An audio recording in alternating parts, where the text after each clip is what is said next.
السلام عليكم، ازيكم يا شباب؟ عاملين ايه؟ معاكم مرنور وده فيديو جديد. فيديو النهارده انا مش طالع اتكلم عن لعبه او اي حاجه، احنا طالع نتكلم عن ان ازاي انا اتهكرت وايه اللي حصل لما اتهكرت وازاي قدرت اتغلب على الهاكر. نتكلم في حاجات كتير جدا في الفيديو ده. لو انت اول مره تشوفني ما تنساش انك تعمل اشتراك معايا في القناه عشان نوصل 100,000 مشترك وتعمل لايك للفيديو ده عشان دي حاجات بتساعدني جدا في المشاهدات. طيب مبدئيا ازاي اتهكرت؟ عشان تتهكر هو مش خارق، يعني هو مش يجي من كوكب تاني كسبايدر مان فاهم يطير ويروح جاي مهكرك. لازم تكون انت عملت حاجه عزيزي المشاهد، هو الانسان عدو نفسه عزيزي المشاهد، لازم تكون انت عملت حاجه فادت ان هو يهكرك. انا معايا الوضع حصل عن طريق تحميل ملفات. انا بقى انت عارف انت المصريين طبعا المفروض ان انت بتحمل برامج زي برامج ادوبي الحاجات دي كلها. طبعا لو حد فرج شركه ادوبي عزيزي المشاهد كلنا بنعمل كده، مش عمر نور اللي بيحرق الفساد يعني. طبعا عندك برامج زي فوتوشوب بقى والحاجات دي كلها الحديثه المفروض انت بتشتريها مثلا ب $200 في الشهر حاجه زي كده.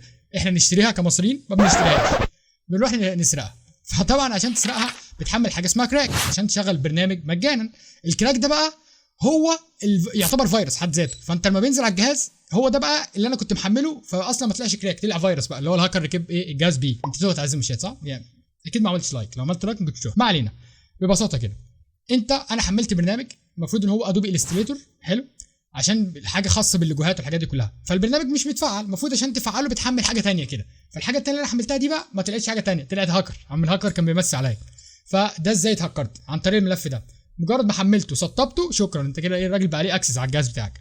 فدي اول حاجه ازاي اتهكرت. تاني حاجه ازاي عرفت ان انا متهكر؟ دي حاجه بقى يعني على حسب الهاكر ابن الحلال اللي راكب الجهاز بتاعك. يعني ممكن هاكر تلاقيه لسه مبتدئ بيتعلم فيك بقى فاهم، يبدا يحرك لك ماوس كده، يبدا يقلب لك صفحه، يعمل لك صوت، تلاقي ينقل لك ايقونه من مكان لمكان فاهم. ده مبتدئ بيجرب معاك لسه بالصلاه على النبي. في بقى هاكر تاني ده مش مبتدئ، ده محترف، ما بيديكش اي علامات على الجهاز. انت ممكن تبقى انت قاعد بقالك سنتين عايزين مش تتفرج عليها كده وانت مخترق اصلا بقالك 3 سنين، وهو بقى قاعد فاهم بينقل في صورك وممكن ياخد رايك. يعني صوره مش حلوه يروح مسحها لك، انت تيجي الصوره انا كنت مصور 7 صور بقى 6 ازاي، هو بيمسحها لك عشان ما عجبتوش فاهم، الصوره دي مش حلوه. فالمحترف ما بيظهرلكش اي حاجه. طيب هل لي اكسس على الجهاز يوصل لايه؟ يعني ايه ممكن يعمل ايه في الجهاز من الاخر؟ بص انا عايز اقول لك على حاجه، هو ممكن يعمل اي حاجه في الجهاز عامه. ممكن ينقل ملفات، ممكن ياخد لك سكرين شوت، ممكن يسجل لك بالمايك اللي انت حاطه في الجهاز، ممكن يوصل لكل اكونتاتك. يعني انا بالصلاه على النبي كده هقول لك ايه اللي حصل معايا المره الجايه، يعني كمان دقيقتين كده فيسجل لك صوت بالميكروفون. لو انت حاطط ويب كام في الكمبيوتر هو خلاص هو بقى اكسس عليها، ممكن يلقط بيشوف انت بتشوف ايه دلوقتي فاهم، سكرين شوت، يتابع معاك بقى اللي انت بتتابعه، ياخد بقى بياناتك، يسرق الانستجرام بتاعك، يسرق الفيسبوك، يسرق اي حاجه، وحط طبعا باي بال الحاجات دي كلها هو بياخدها. صلاه على النبي معدي كده. طبعا انا كعمر بقى ازاي عرفت ان انا اتهكرت؟ هو الراجل كان ابن حلال. اولا بدات اشوف حاجات غريبه بتحصل على الجهاز. يعني انت تبقى سايب مثلا بتفرج بذاكر عادي تلاقي حد بيقلب لك الصفحه، يا عم نمتش ولا يا جدعان مين اللي بيقلب الصفحه ده؟ تلاقي حد بيقلب صفحه تاني فاهم. قلت يمكن الماوس معلق، انت عارف بقى الماوسات اللي احنا بنجيبها فاهم ممكن يكون معلق ولا حاجه. لا لقيته بيعمل حاجات تانية، تبقى قاعد مثلا بتتفرج على فيديو تلاقي واحد طلع من الصفحه ودخل في فيديو تاني. ايه اللي بيحصل ده انا ما نمتش ولا لغايه ما لقيت ايه حاجات كتير كده بتحصل، فعرفت لا ده مش طبيعي، ده مش يا ملبوس يا هاكر. فاعتقدت انه هاكر. بس معايا انا بقى عمل ليفل وحش بقى، يعني دخل كلمني، هو قال لي السلام عليكم مش السلام عليكم طبعا، قال لي هلو ام كذا، واخد بالك هو بيعرفني بنفسه. هو هاكر كان جميل يعني ما شاء الله، انا ما اعرفش هو يعني كان ودود جدا فريندلي يعني فاهم. دخل عرفني بنفسه وقال لي ان انت صيده كويسه بالنسبه لنا، وكان ناوي بقى يحكي لي الحاجات اللي هو ناوي يعملها فيا فاهم، اللي هو انا بقى ان شاء الله انت ليلتك سودا معانا فاهم. بس انا طبعا رحت فاصل وشايل النت، فاللي هو يعني براحتك بقى فاهم. الحمد لله كده عرفت ان انا بتهكر، كنت فاكر ان انا ملبوس بس كده فايه رحت فاصل الدنيا عليا. خسرت ايه بقى لما اتهكرت؟ اول حاجه عملها معايا دخل خد الانستجرام والفيسبوك، واضح ان هم كانوا عاجبين قوي مش عارف ليه، انا ما لهمش فولورز كتير. انت بقى روح تابعني هناك عشان ايه ما يسرقوا المره الجايه يبقى في فولورز.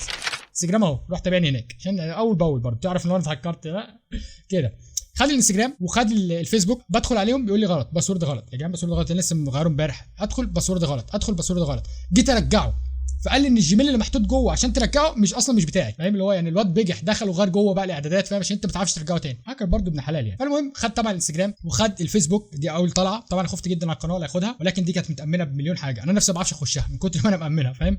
عندك بقى حاجات كتير جدا على الجهاز هو ممكن ياخدها، كل صورك اللي انت فرحان بيها من ابتدائي فاهم، من الصور المتخلفه اللي احنا متصورها من ابتدائي هو كل دي بقت عنده يا معلم. هو بقى ممكن ينشرها لك بقى، ياخدها يساومك عليها. لو بنت الوضع بيختلف تماما ياخدها ينشرها لها هيساومها على، يعني بتختلف طبعا. غير كده في حاجات بتبقى انت مسيفها على الكمبيوتر. طبعا احنا كلنا عامه، انا واحد من الناس كنت سايب البي بال عندي مفتوح انا هو طبعا مفيش فلوس يعني، هو لو دخل الباي بال فاهم هيسحب عليا حاله ويحط لي فلوس، ولكن لو حد تاني ممكن يبقى سايب مثلا $100,000 على الباي بال، لو طبعا لو راجل اعمال يعني، فالراجل بيخش متكرما على الباي بال بتاعك، يروح محولهم لحسابه هو، شكرا انت كده ايه لبست الخازوق. يخش مثلا على ستيم، انت مثلا فاتح الاكونت بتاعك يفضل يشتري لك في العاب بقى فاهم، هو بيخسرك وخلاص، بيستفيدش ايه غير كده. فطبعا كان موضوع سيء جدا يعني فاهم. ازاي اتخلصت من الهاكر؟ الموضوع ده كان صعب جدا، لان انت عشان تتخلص من الهاكر انت جبت مصيبه لنفسك فاهم، فانت عدلتم بقى فاهم؟ كل الحلول لا تؤدي لروما، كلها هتؤدي على سواد على وشك فاهم.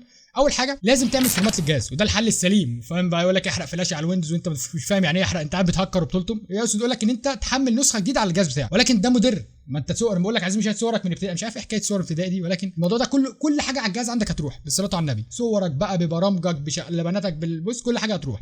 وبدل ما انت كنت محتاس ازاي تحمل برنامج، هتحتاس ازاي تحملهم كلهم من الاول، فممكن تفكر تاني عادي.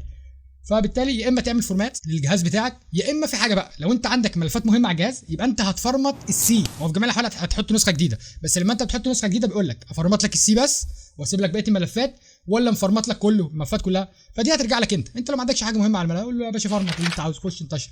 انا طبعا كان عندي برامج كتير جدا صعب ان احمل جي تي اي في لوحدها 200 جيجا، فانا عشان احملها اخرب بيتنا فاهم، قلت له لا سيب. فدي حل ان انت تفرمط. الحل الثاني تحمل بقى برامج كتير جدا، برامج حمايه، وهي تفضل تكتشف. انا عندي اصلا طلعوا 52 واحد كان محترقني، واضح ان دي كان سايبر قاعد في روسيا فاهم، كلهم بيلعبوا عليا فبالتالي ايه يعني كان موضوع كبير يعني. فيتحمل البرامج دي، وانا ما اعتمدش عليها بصراحه يعني. احسن حل بالنسبه لك انت تفرمط البرنامج. يقول لك انا اكتشفت هاكر مش عارف ايه يا ابو عم، بس هو في الاخر مش هيكشف حاجه. لازم تفرمط، ادام جبت المصيبه لنفسك فرمطها. عايز تكتفي بالبرامج وتجرب اسبوع ماشي، لكن انا معايا انا قلقت بصراحه فرحت مفرمط الجهاز كله. لكن انت ممكن تحمل برامج كتير جدا، ممكن ابقى اسيبها لك في الديسكربشن وجرب، وهي كده بتطلع في برامج متخصصه ان هي تطلع لك الفيروس ده. حلو. ازاي بقى تتفادى ان انت تتهكر؟ عشان دي موضوع لازم ان انا افيدك بيه بقى.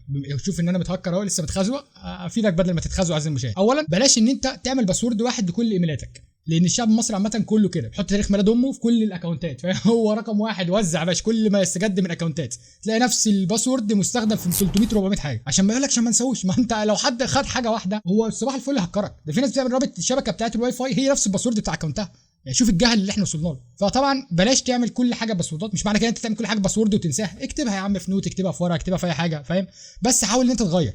طبعا الباسوردات دي ما تشاركهاش مع حد نهائي. تاني حاجه ما تحملش ملفات مجهوله المصدر، ما تعملش زي حالات تخش على موقع كده فاهم 2 3 4 فيه وتروح تحمل منه. تالت حاجه في برنامج اسمه فيروس توتال، الموقع ده على جوجل تقدر تكتب فيروس توتال يطلع لك اول واحد. ده بيكشف لك على الملف وبيكشف لك على الرابط، يعني لو حد بعت لك رابط عايز تتاكد هو صح ولا لا تمسك الرابط تحطه على فيروس توتال. ده بيعمل لك فحص عليه من تقريبا 60 كل برامج الحمايه اللي موجوده في الدنيا، فبيقول لك بقى ان كل البرامج دي قالت ان ايه الملف ده كلين، الملف ده نضيف، تبدا بساعتها تتعامل عليه. كذلك برضه لو انت حامل ملف وخايف منه تمسكه وترفعه على الموقع والدنيا تبقى تمام، بيقول لك الملف ده مثلا فيه هاكر ولا لا، فدي حل كويس جدا. طبعا بلاش تحمل ملفات مجهوله، الموضوع ده يعني هو يعني تفادى الموضوع من نفسك فاهم. حاول برضه انت تجيب مواقع اصليه والحاجات دي كلها. وان شاء الله الفيديو اللي جاي هبقى اعمل لك موقع، هبقى اعمل لك فيديو ازاي تجيب كل برامج ادومي مجانا، عشان عارف الناس كلها بتبحث عن الموضوع ده. وبس كده يا شباب، هنا نكون وصلنا لنهايه الفيديو. حبيت ان انا اديكم اعرفكم ازاي اتهكرت وخسرت ايه، وازاي ان انت تقدر تتفادى الموضوع ده. طبعا الموضوع ده وقفني عن حاجات كتير جدا بقى، يعني برنامج ادوبي اديشن اللي انا بسجل عليه اصلا دلوقتي البرنامج ده اصلا ما كانش موجود، فانا اضطريت ان انا احمله من الاول، واضطريت احمل فيلمورا، واضطريت احمل ادوبي بريمير، واضطريت احمل حاجات كتير جدا فاهم. فلولا المواقع اللي انا حملتها منها دي الموثوقه اللي انا هبعتها لك في الفيديو اللي جاي ما كنتش عرفت اعمل حاجه فاهمني. فيعني حاول انت برضو من الاول تهدي الدنيا كده، ما تهكرش لان انت هتخسر كتير فاهمني. بس فهو ده الفيديو، ما تنساش تعمل لايك لو انت ما عملتش، وتشترك معانا في القناه عشان تشوف الفيديو اللي جاي، عشان تشوف الفيديوهات الجديده. ويلا سلام.